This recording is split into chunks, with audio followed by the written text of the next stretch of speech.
Can you hear my voice? Trust and obey me.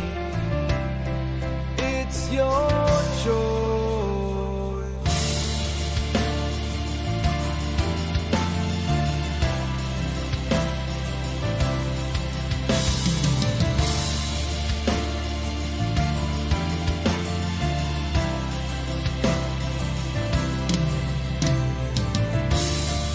I'll give you water to quench your thirst, and I'll give you bread if you love me first. I am the shepherd. Can you hear my voice? Trust and obey me. It's your choice.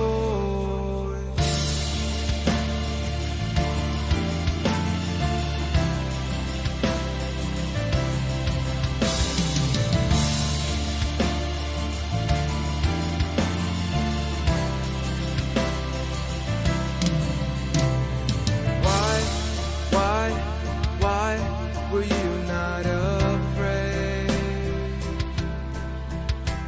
to speak against my servant Moshe?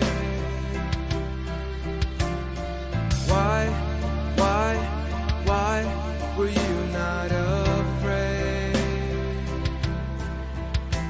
to speak against my servant Moshe? I am the living word, yeah. I am the living word,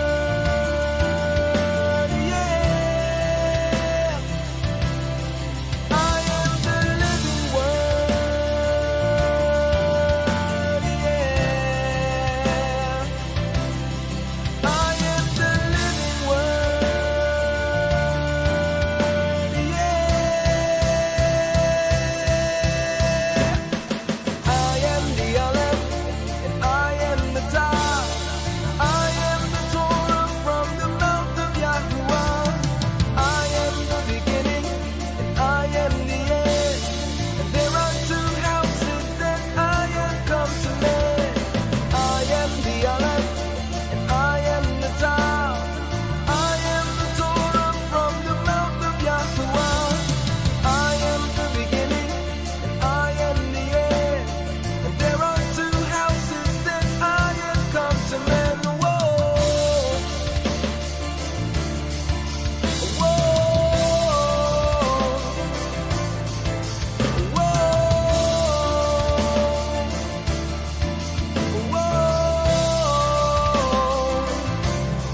whoa. Drink, drink, drink from the fountain of heaven. Come partake from the bread at my table. Drink, drink, drink from the fountain of heaven. Come partake from the bread at my table. Drink, drink, drink from the fountain of heaven. Come partake from the bread at my table. Drink, drink, drink from the fountain of heaven. Come partake. Awake, awake, O sleeper. Arise, shine, for your light has come. Awake, awake, O sleeper. Arise, shine, for your light has come. Awake, awake, O sleeper. Arise, shine, for your light has come.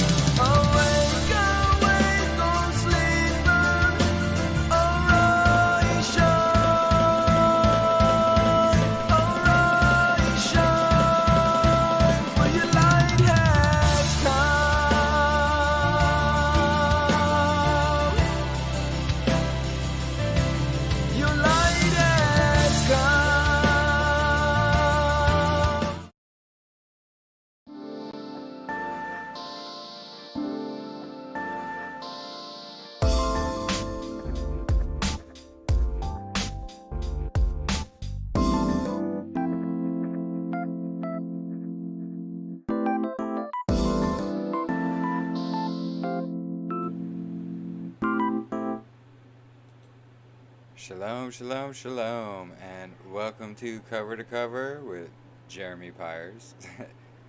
Sorry about that. That was just a misclick. I meant to finish that song out. Whatever. My apologies. Um, so welcome to part 3 of the reading of the book of Revelation. So, if you haven't watched the last two, I would highly recommend them. Or if you've read through it already and this is your first time, welcome. You can always watch all my videos anytime. And Shalom, Melissa, welcome. So, yeah, today is part 3. We're going to be starting in chapter 11 in the book of Revelation. Let's jump right into it. Alright.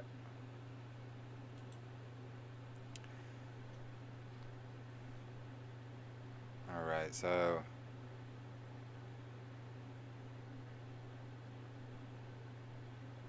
yeah, maybe I should have read a bit longer last time. Oh, kind of cut halfway through. Oh well.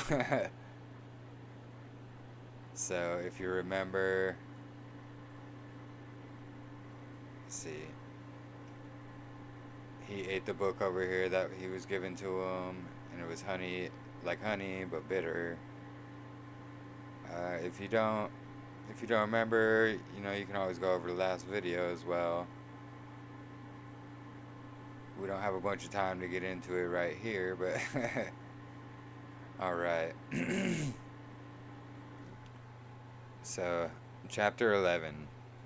And a reed, like a measuring rod, was given to me, and the messenger stood, saying, Rise, and measure the Mishkan of Yahweh, and the altar, and those worshipping in it.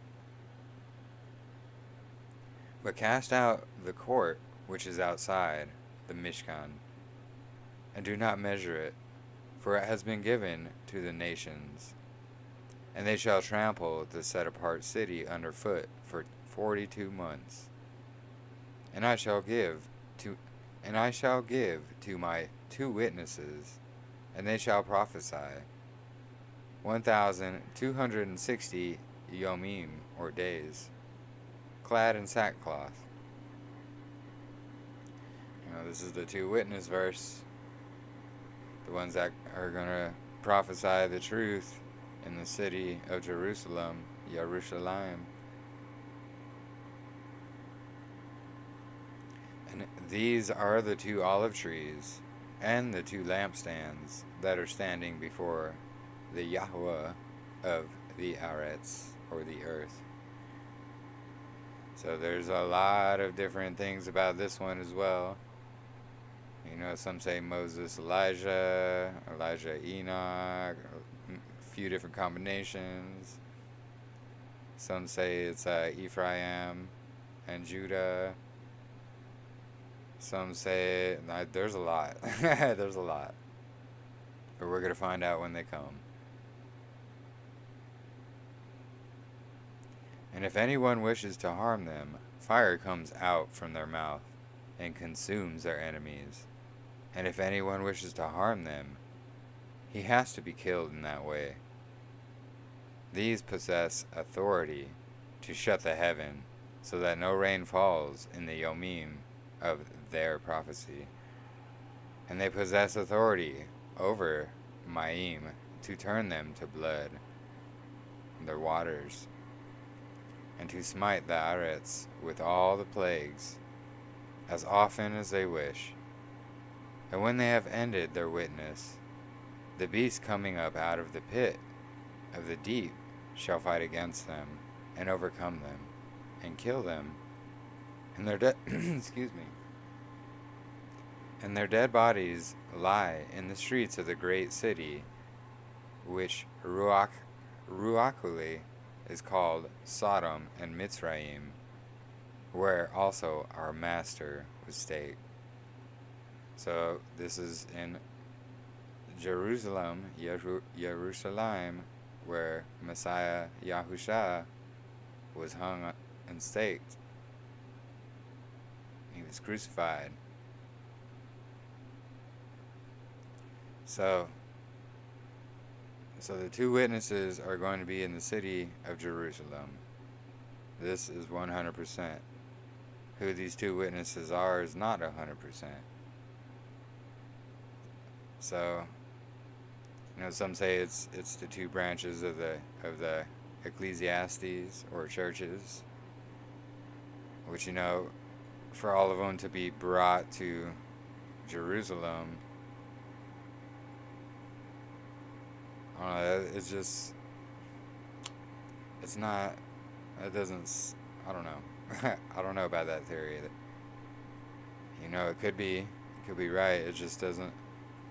How would everybody in each branch make it to Jerusalem, earthly Jerusalem, and prophesy there?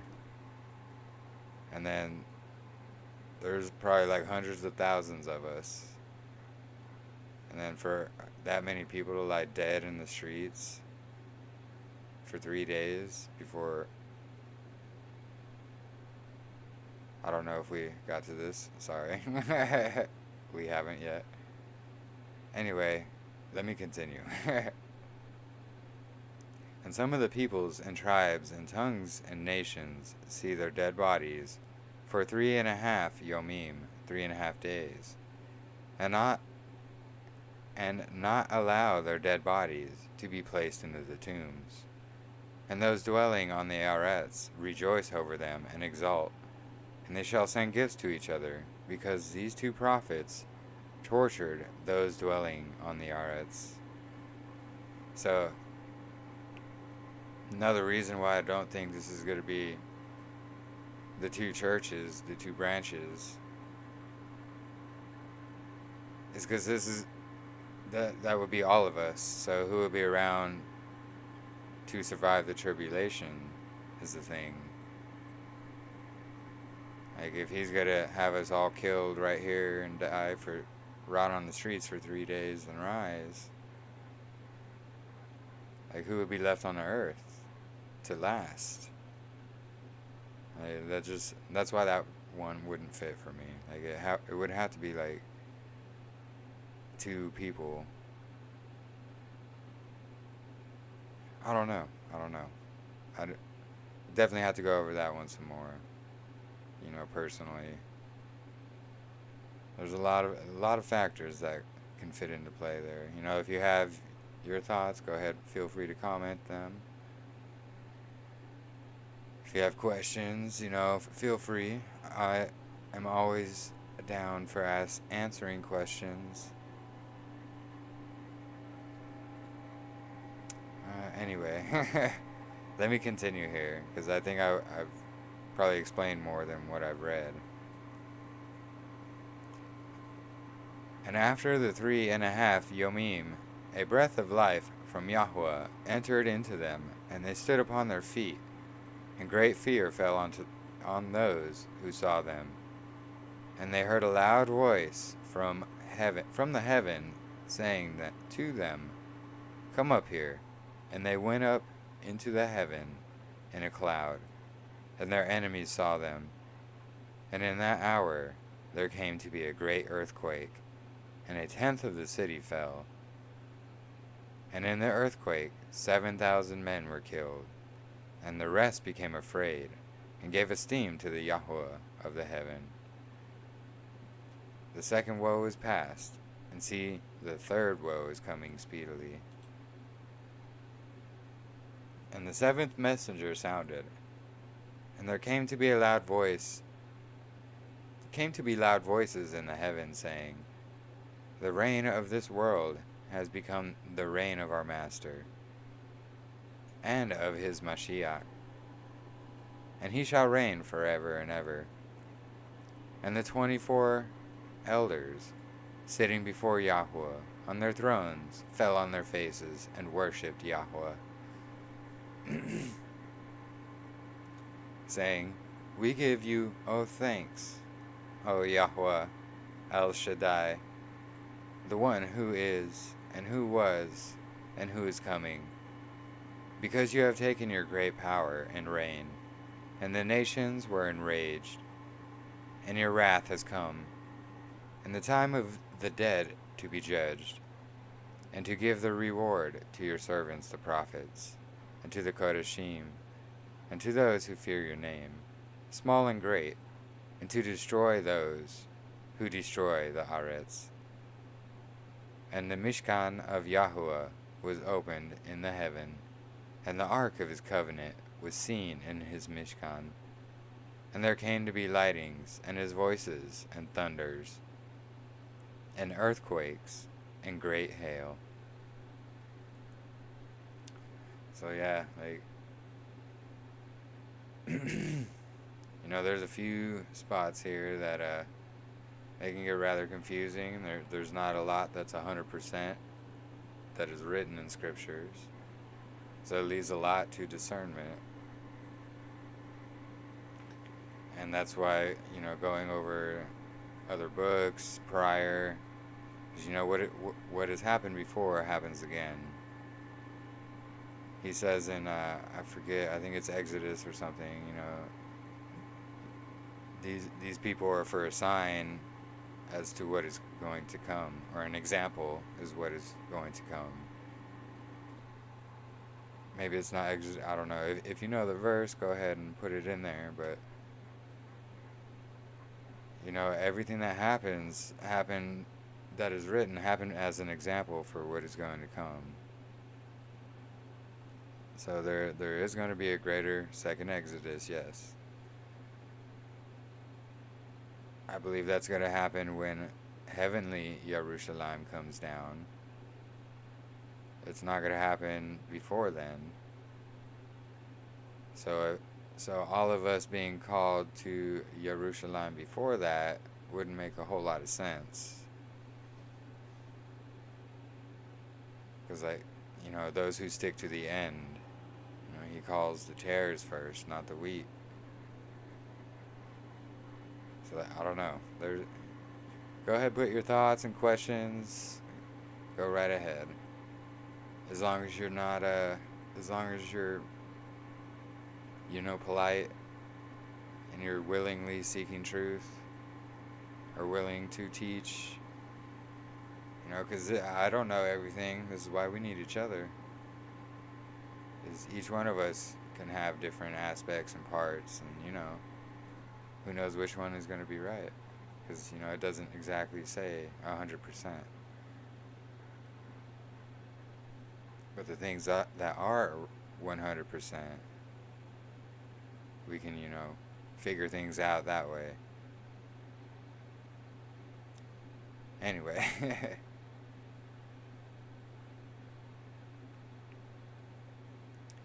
And a great sign was seen in the heaven, and an Isha clad with the sun, with the moon under her feet. So, hold on, before I continue, this is going to be the Revelation 12 sign that happened in heaven in 2017. A lot of people don't understand, or they kind of disagree with it, because, they don't. If you understand the Maseroth, which, I don't even understand the Maseroth, but there are great signs in the heavens, and this sign right here that we're about to read has only happened twice in the entire history. There's many, many studies you can find about this sign right here. It happened in 2017. I believe this is when the beginning of the birth pains happened. And ever since 2017, things have started to heat and ramp up, being exposed. People waking up.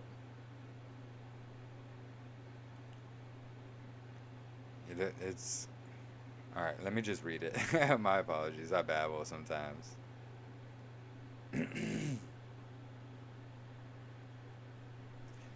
And a great sign was seen in the heaven, and an Eshat clad with the sun, and the moon under her feet, and on her head a crown of 12 stars, Israel. And being pregnant, she cried out in labor and in pain to give birth.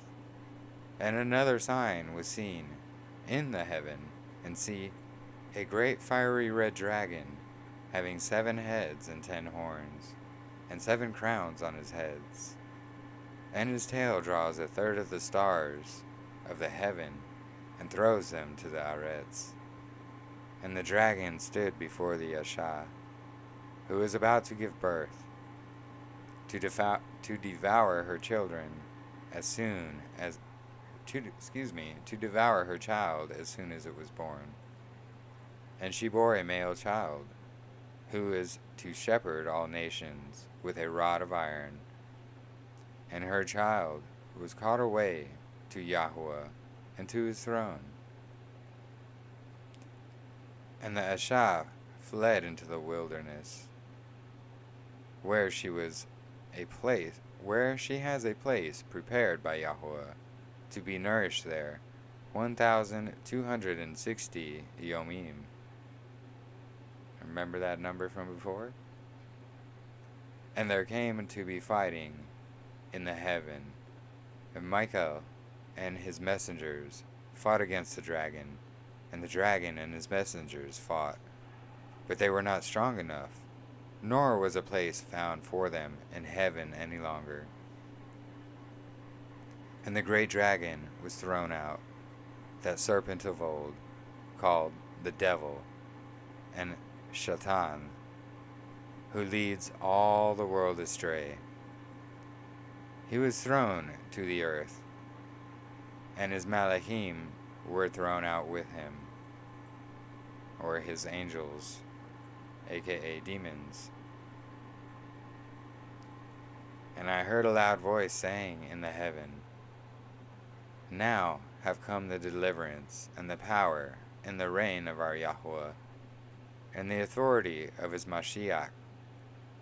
For the accuser of our brothers, Hasatan, who accused them before our Yahweh, Yom and Laya, has been thrown down, and they overcame him because of the blood of the Lamb, and because of the world of their whiteness, and because of the word of their whiteness. And they did not love their lives to the death. Because of this rejoice, O Shamayim, and you who dwell in them. Woe to the Arets and the sea, because the devil has come down to you, having great wrath, knowing that he has little time. And when the dragon saw that he had been thrown to the Arets, he persecuted the Asha, who gave birth to the male child. Excuse me. And the Asha was given 2 wings of a great eagle, to fly into the wilderness to her place, where she is nourished for a time and a half, from the presence of the serpent. And out of his mouth the serpent spewed water, like a river, after the Asha, to cause her to be swept away by the river. Pressure and false teachings. You know, I kind of like this translation. You know, it throws that right in there. Exactly. And the Arets helped the Asha, and the Arets opened its mouth and swallowed up the river which the dragon had spewed out of its mouth. And the dragon was enraged with the Asha, and he went to fight with a remnant of her seed, those guarding the commands of Yahweh, and possessing the witness of Yahushua HaMashiach, those guarding the commands of Yahweh. They were not done away with.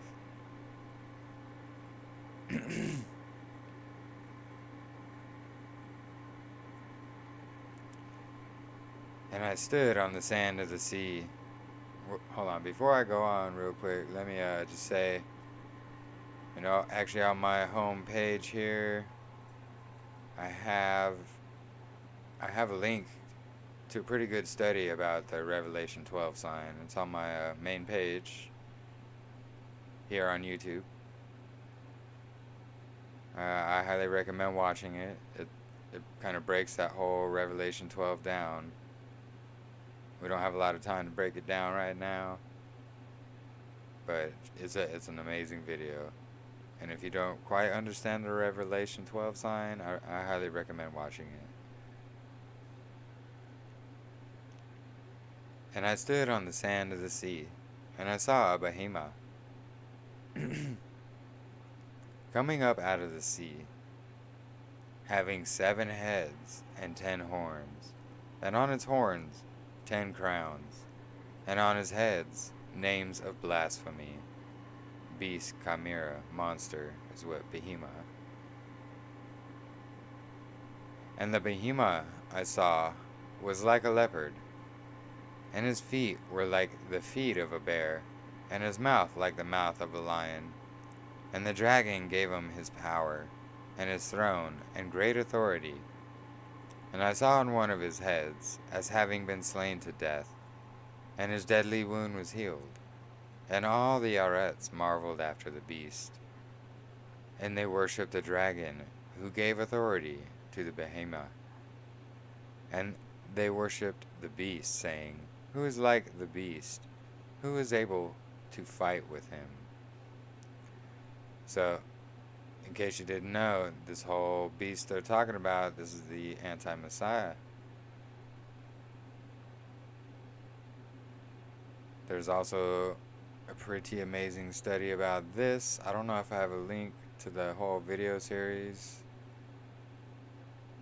but there's a few links I have. I'm not sure. I'd have to double check, but this link showing that, yeah, research this out and check it out. There's a few candidates for who the anti-Messiah is going to be. And he was given a mouth speaking great things and blasphemies, and he was given authority to do 42 months, or to do so 42 months. And he opened his mouth in blasphemies against Yahweh, to blaspheme his name, and his tent, and those dwelling in the heaven. And it was given to him to fight with the Kodashim, and to overcome them. And authority was given to him over every tribe and tongue and nation. And all those dwelling on the Arettes, whose names have not been written in the book of life of the slain Lamb, from the fountain of the world shall worship him, or from the foundation of the world shall worship him. So the ones whose names are not written in the book of life will be worshiping him. Got to stay away from this anti-Messiah and this mark. It's coming all around us. I believe it's going to be more than one form, honestly. That's how they're going to cause their deception. It's going to be more than one form that does the same thing.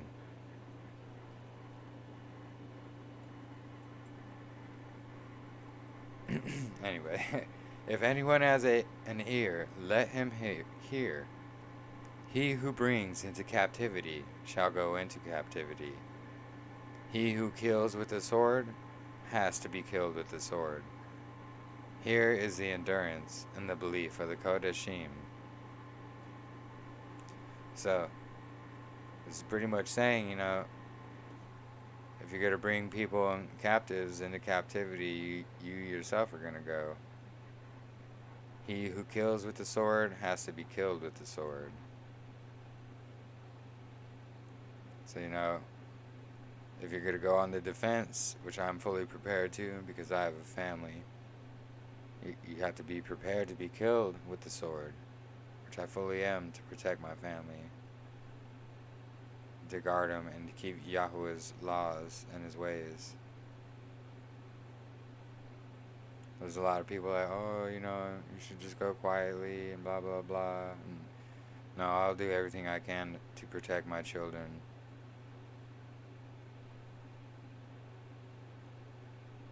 I'm not walking like a lamb to the slaughter.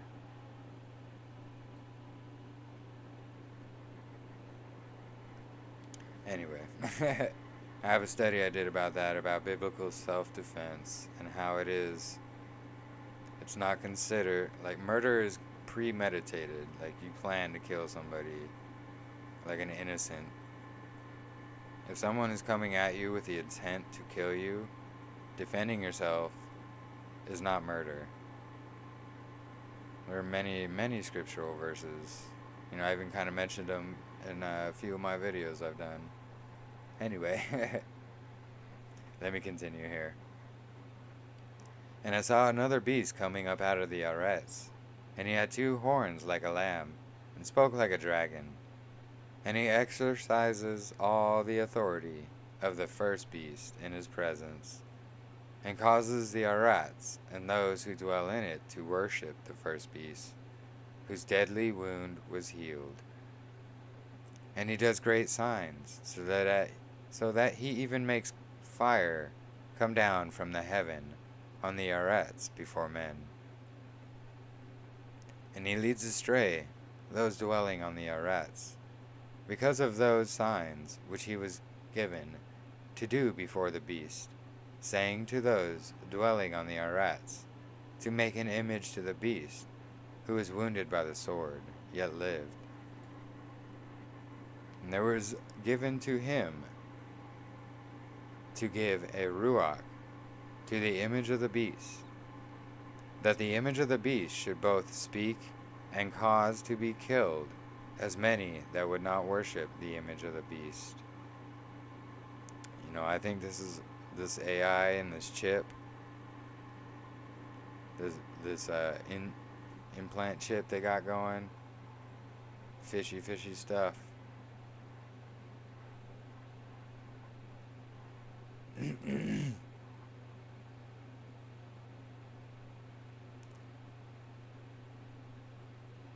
And he causes all, both small and great, and rich and poor, and free and slave, to be given a mark upon their right hand or upon their forehead, and that no one should be able to buy or sell except he that has the mark or the name of the beast, or the number of his name. Here is wisdom.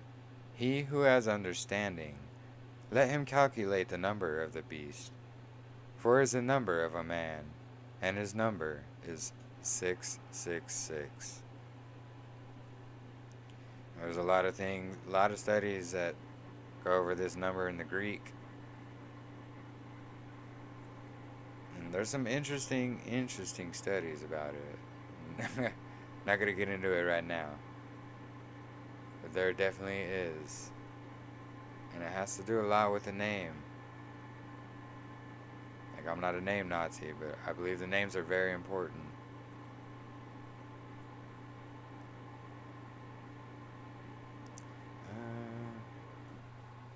Let's see.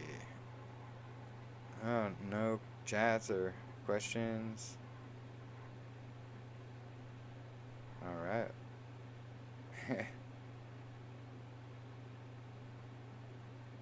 I'll continue then.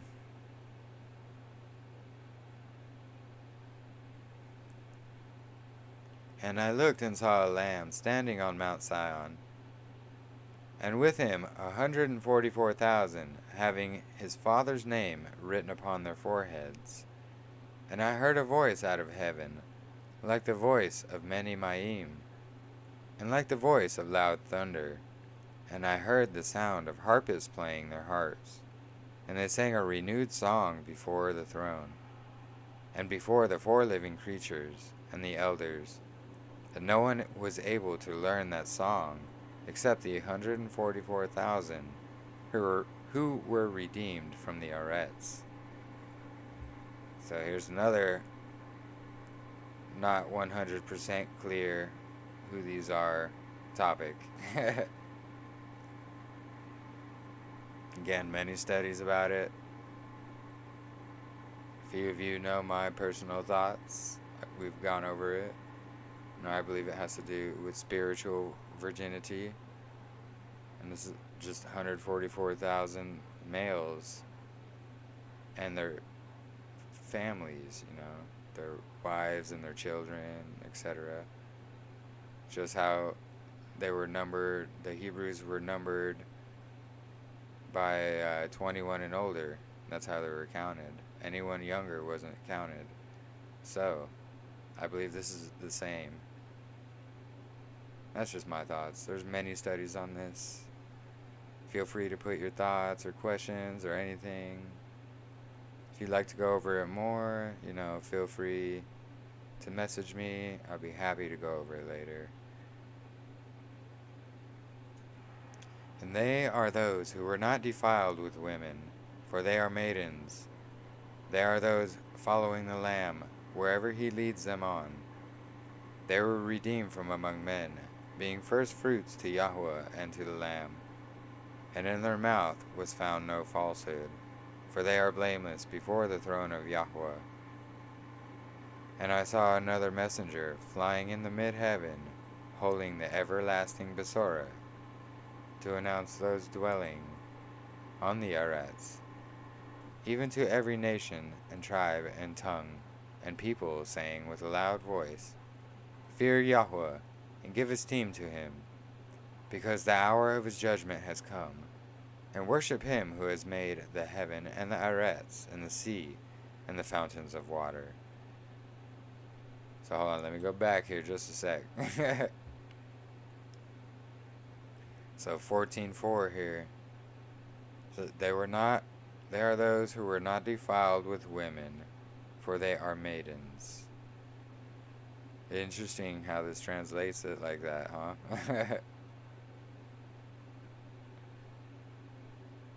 There's a sister has a theory that, these are all women.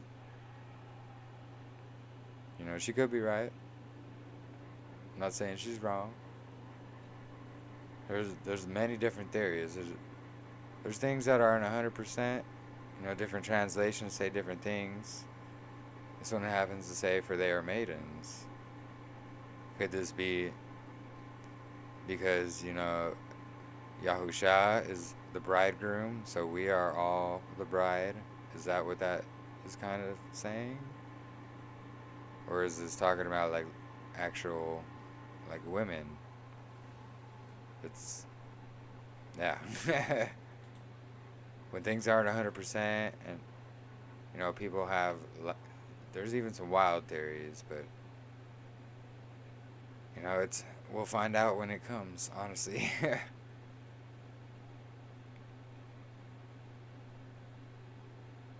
And another messenger followed, saying, Babel has fallen, is fallen, that great city, because she has made all the nations drink of the wine of the wrath of her whoring. And a third messenger followed them, saying with a loud voice, If anyone worships a beast and his image, and receives his mark upon his forehead or upon his hand, he shall also drink the wine of the wrath of Yahweh, which is poured out, undiluted, into the cup of his wrath. Yeah, that's harsh. And he shall be tortured with fire and sulfur before the set-apart messengers and before the Lamb. So here's the thing. If you're not following his ways and his laws, you're not repenting, you're not striving in your heart, if you're not trying to be echad, one, together with our brothers and sisters, this happens to you. You will be tortured with fire and sulfur before your soul is extinguished into nothing. You will cease to exist. That's a very harsh way to go out. A lot of people don't think of it like that. I think it's just going to be hell, some kind of hellfire party and rock stars and blah blah blah. Nope. Your soul is extinguished with fire and sulfur. Understand, this is why we need to repent, turn to his ways. We need to spread his word. People who don't understand because they're trapped in churchianity, people who have never read scriptures, or they've kind of read a few lines here and there, cherry picking. They don't really understand. This is why we got to read it over and over and over and over and over. It don't matter how many times. Every time you read it, you're going to get something new out of it. I welcome questions. I love answering questions. What I don't like is disrespect, mockery, and condescendingness, which has been happening a lot lately on Facebook, mostly. Like, I'm willing, if you have questions, I'm willing to answer them. 100%. If you're gonna, have condescending questions or remarks after I answer a question, that's not coming together. If you don't agree, okay, that's fine. Leave it at that and go your way. Part ways. That's fine. We don't agree. We don't have to agree on everything.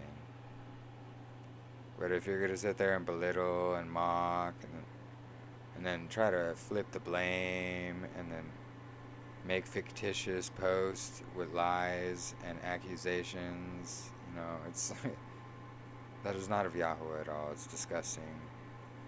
There's just too much of it. Too much of it. Anyway. And the smoke of their torture goes up forever and ever, and they have no rest or yom or laya. Those worshipping the Behemah and his image. Also, if anyone receives the mark of his name, here is the endurance of the set-apart ones. Here are those guarding the commands of Yahweh and the belief of Yahusha. And I heard a voice out of the heaven saying to me, Write, blessed are the dead who die in the Master from now on. Yes, the Ruach, in order that they rest from their labors, and their works follow with them. See, you should be proud to give your life for Yahweh. It should be a proud thing. Shouldn't be scared. It can be frightful, yes, but it's worth it. And I looked and saw a white cloud, and sitting on the cloud was one like the son of Adam, and having his head on a golden crown, and his hand a sharp sickle. And another messenger came out of the Mishkan, crying with a loud voice to the one sitting on the cloud, Send your sickle and reap, because the hour has come for you to reap, because the harvest of the Eretz is ripe. And the one sitting on the cloud thrust his sickle on the Eretz, and the Eretz was reaped. And another messenger came out of the Mishkan, which is in the heaven, and he too held a sharp sickle. And another messenger came out from the altar, having authority over the fire, and he cried with a loud cry to him, having the sharp sickle, saying, Send your sharp sickle and gather the clusters of the vine of the Eretz, because her grapes are ripe. And the messenger thrust his sickle into the Eretz, and gathered the vine of the Eretz, and threw it into the great winepress of the wrath of Yahweh. And the winepress was trodden outside the city, and blood came out of the winepress, up to the bridles of the bridles of the horses, for about 300 kilometers. Now this is the ones talking about, your pre-trib rapture, pre-trib rapture. This is your pre-trib rapture. The tares. The ones who are oppressed in the wrath of Yahweh. You don't want to be the first to go. Trust me.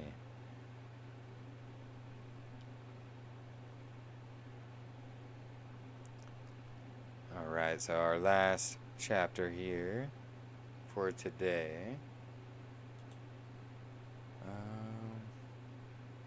Yeah. And I saw another sign in the heaven, great and marvelous, 7 messengers having the 7 last plagues, for the wrath of Yahweh was ended in them. And I saw like a sea of glass mixed with fire, and those overcoming the behemoth, and his image, and his mark, and the number of his name, standing on the sea of glass, holding harps of Yahweh. And they sang the song of Moshe, the servant of Yahweh, and the song of the Lamb, saying, Great and marvelous are your works, Yahweh, El Shaddai. Righteous and true are your ways, O sovereign of the Kodashim. Who shall not fear you, O Yahweh, and esteem your name? Because you alone are kind, because all nations shall come and worship before you. Your uprightness have been made manifest. And after this I looked and saw the Mishkan of the tent of the witness in the heaven was open. And out of the Mishkan came the 7 messengers, having the 7 plagues, dressed in clean bright linen, and having their chests belted with gold bands. And one of the 4 living creatures gave to the 7 messengers 7 golden bowls filled with the wrath of Yahweh, who lives forever and ever. And the Mishkan was filled with smoke from the esteem of Yahweh and from his power, and no one was able to enter the Mishkan until the 7 plagues of the 7 messengers were ended. And a lot packed into those 5 chapters there, Mishpah. That's scriptures are so amazing. Every time you read them, it's every time I read them, there's always something new, and it's so amazing. Wow, surprise! No questions or comments, huh?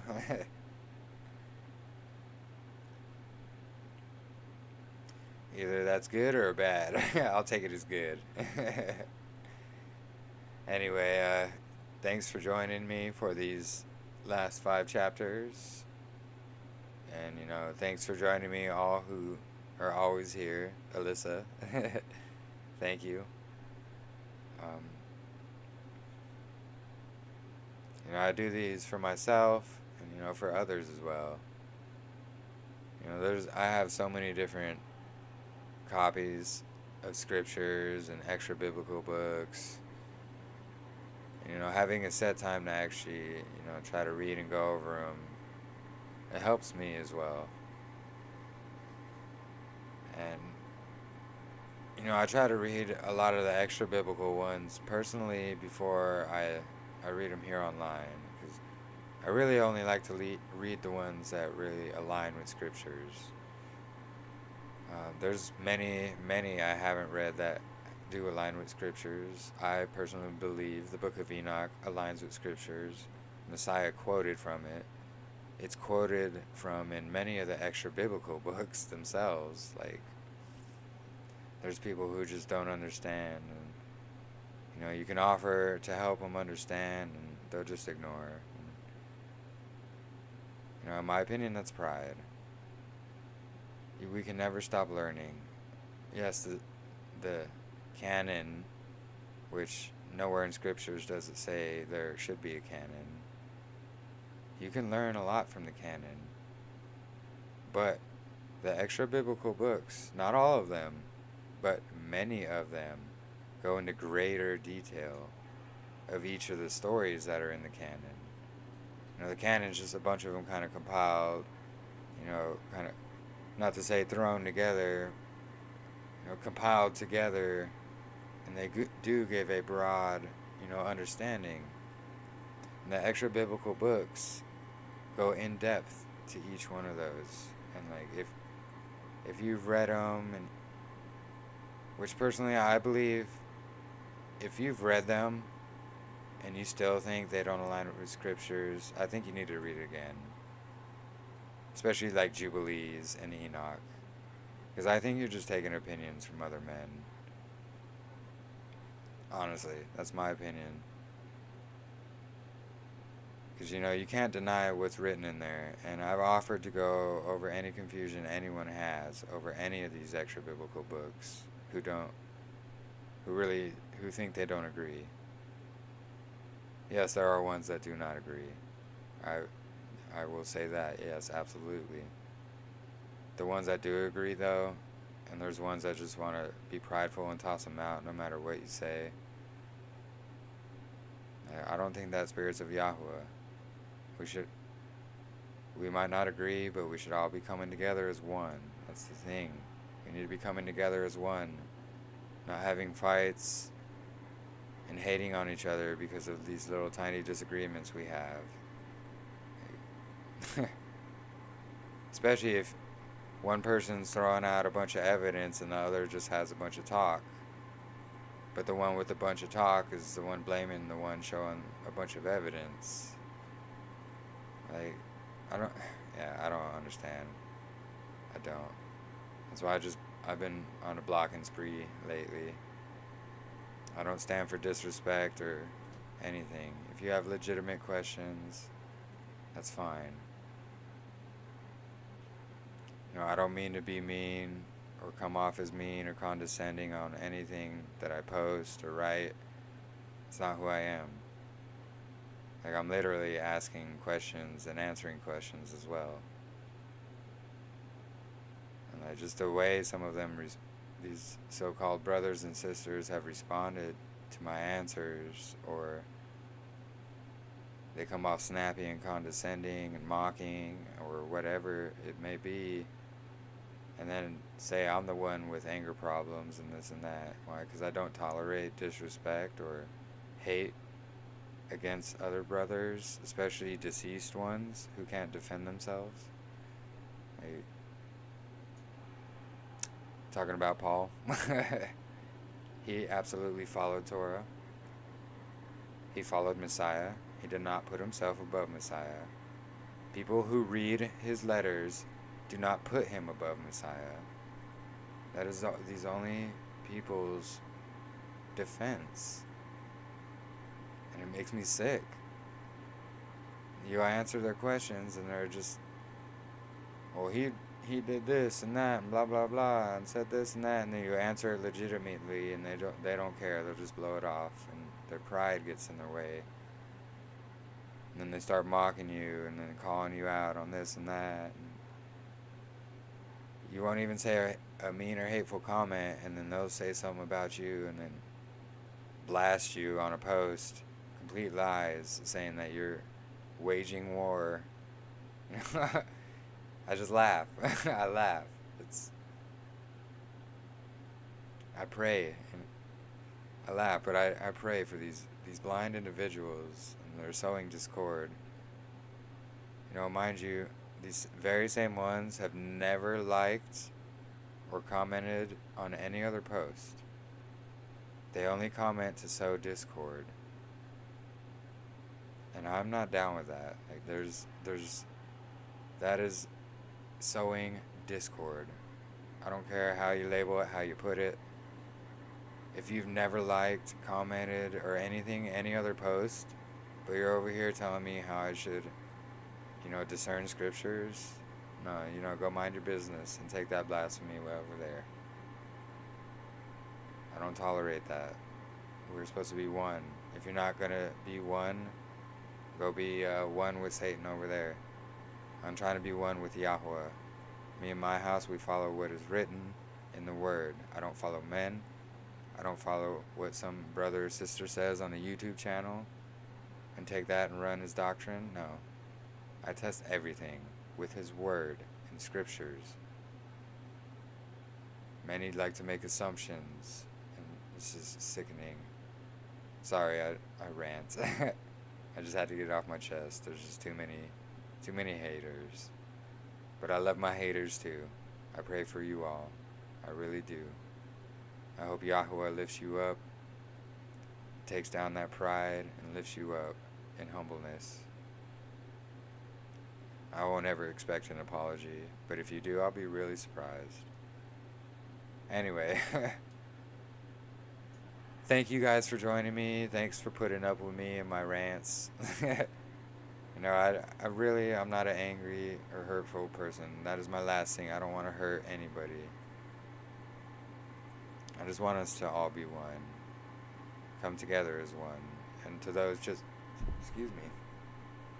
to those just coming and learning about this in this walk, and to my family who's watching, and when I say things about churches and religion, it's not a personal attack against anybody. It's an attack against the spirit of the organization that is controlling and misleading everybody. Everybody. As we just read, Hasatan, the one who deceives the entire world. We're all deceived. Like, I've woken up and I can see it now. Like, 100%. All the symbolism, all the lies. And, I want to share this with others. And, I come with like, oh, wow, look what I found. Check this out. And, oh, who are you? And then they come with mockery and hate, and it's like, I came to you with like love and like excitement to show you this, and now like, it's like, what's the point of sharing anything if you're just gonna hate? I'll just be excited by myself. Whatever. Anyway, I hope you guys have a blessed week. I hope you guys had a blessed Sabbath. Join me next week, same time, same place. We're going to be doing part 4.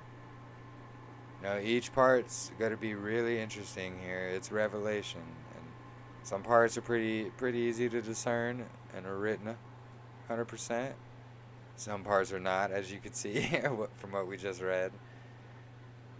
But study it out for yourself. That's what I promote. Research for yourself. Don't follow any man. Follow his ruach. Don't even listen to me. I can point you in that direction. I'm not a teacher. I don't claim to be a teacher. I just want to spread his word and what it says, and point people in this direction. Kind of unravel the lies. We're all in this learning together, is my thing. We're all on different parts of this path, that same path. Just because one person knows more about a certain subject than others doesn't mean we should be bashing each other over the head or putting each other down for it. Like, love and kindness and patience and respect. 100%. Alright. Enough of my ranting. I'll see you guys next time. Please like, subscribe, and share.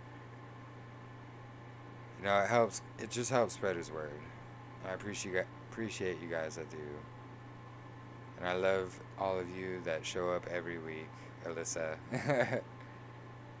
You're loyal, and it's just awesome. And you have a lot of questions, and I don't mind answering them at all. That's what I'm here for. Alright. Alright, I'm gonna go now. So, have a blessed week. Shalom, shalom, shalom.